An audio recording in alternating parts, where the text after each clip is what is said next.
Hello guys, good morning. আর এই মর্নিংটা ছিল কালী পুজোর মর্নিং।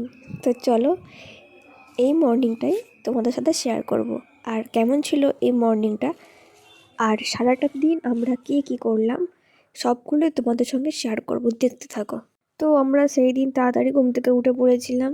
তো সকালের যা কাজ থাকে সেগুলো সেরে সকালে খাওয়া দাওয়া করে আমরা চলে এসেছিলাম ছাদে লাইটিংগুলো টাঙাতে।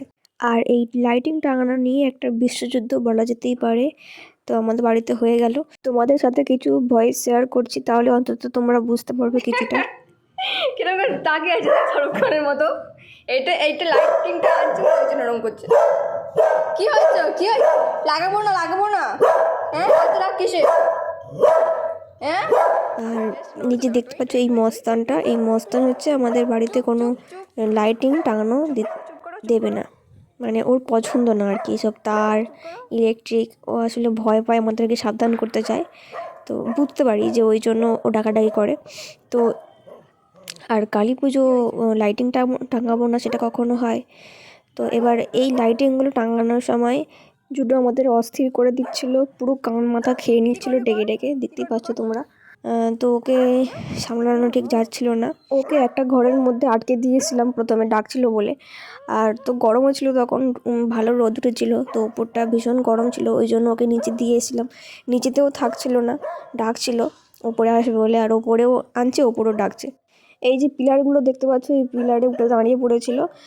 আর এই যে তারগুলো টাঙানো হচ্ছে, তারগুলো টেনে টেনে ছিঁড়ে ফেলছিল। তো ওকে একটু বকতে ও ওদিকে চলে গেছে, না হলে এই তারগুলো সব টেনে টেনে ছিঁড়ে ফেলছিল। ওর দাদাকে ও বকছে যেন ওই তারের মধ্যে হাত না দেয়। দেখো কেমন বকছে। এই চল নিচে চল নিচে চল রোদ এখানে চল শুধু ব্যাটারি খরচ করছিস। চল যাবেও না, এখান থেকে যাবেও না, চল নিচে চল ওই দেখ বাজি পড়ছে। উফ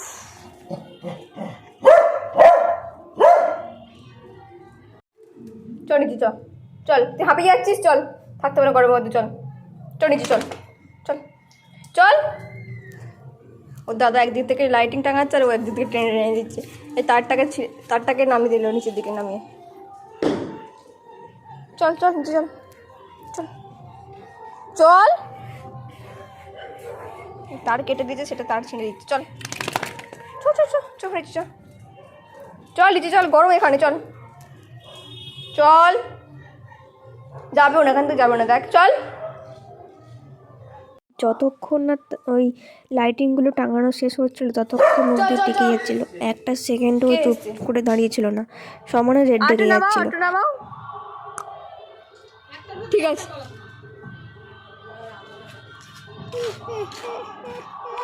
ছবি তোলা হবে এইভাবে দিচ্ছি। হ্যাঁ সাদা ভেতরে একটা লাল ঢুকিয়ে দিলাম, মমতা দিদি জিনিসটা দেখতে ভালো লাগে।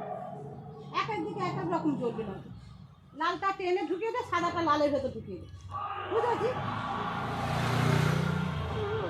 সাদাগুলো এমনি ছোট হয়ে গেছে, এগুলো এত ঝুলে গেছে, সাদাগুলো ছোট। জুডোকে ঘরের মধ্যে আটকে দিয়ে আর নিচে নেমে এসেছি।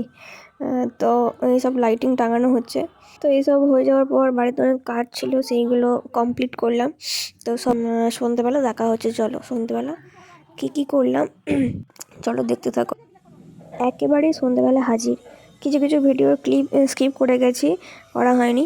তো একেবারে সন্ধ্যেবেলা চলে এসেছি, দেখতে পাচ্ছ আলপনা দিচ্ছি, মানে আবির দিয়ে আলপনা। তো এটা প্রতি বছর আমি করি নিজের মতো করে। তো আমার এই সমস্ত ভিডিওগুলো ফেসবুক আর ইউটিউবে পেয়ে যাবে ফুল ভিডিও। আর এই যে দেখো, এদিকে মা সন্ধ্যে দিচ্ছিল সন্ধ্যেবেলা। আর আমি এটা পুরোটা কমপ্লিট করতে আমার অনেকটাই সময় লেগে গিয়েছিল। আর আমার এরকম রঙ্গোলির ভিডিও পেতে আমার চ্যানেলটি অবশ্যই সাবস্ক্রাইব করে রাখো, আর অবশ্যই করে বেল আইকনটি ক্লিক করে রাখবে, যাতে তোমরা সমস্ত নোটিফিকেশানগুলো আগে পেয়ে যেতে পারো ভিডিও ছাড়ার সাথে সাথে।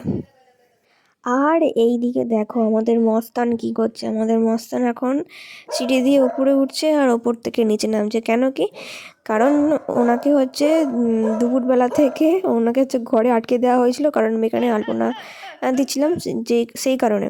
কারণ উনি হচ্ছে এসে আমার সব আলপনাগুলো নষ্ট করে দেবে, সেই ভয়েতে আমাকে আটকে দিয়েছিলাম। আর এই যে এখন দেখো ওকে সন্ধ্যেবেলা আনা হয়েছে, কারণ খুব ডাক ছিল।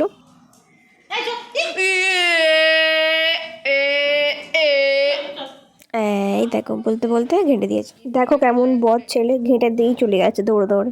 জান না আমি বকবো ওই জন্য। এই দেখো দেখছো আবার চলে এসেছে আমার কাছে। ওর সন্ধ্যের খাবারটা খেয়েই চলে এসেছে আমার কাছে। সবচেয়ে বড় কথা হলো ওর মনে হচ্ছে কৌতূহল জাগছে যে এখানে কি হচ্ছে, কি ওকে কেন ঘরের মধ্যে ডেকে দিয়েছে একা একা।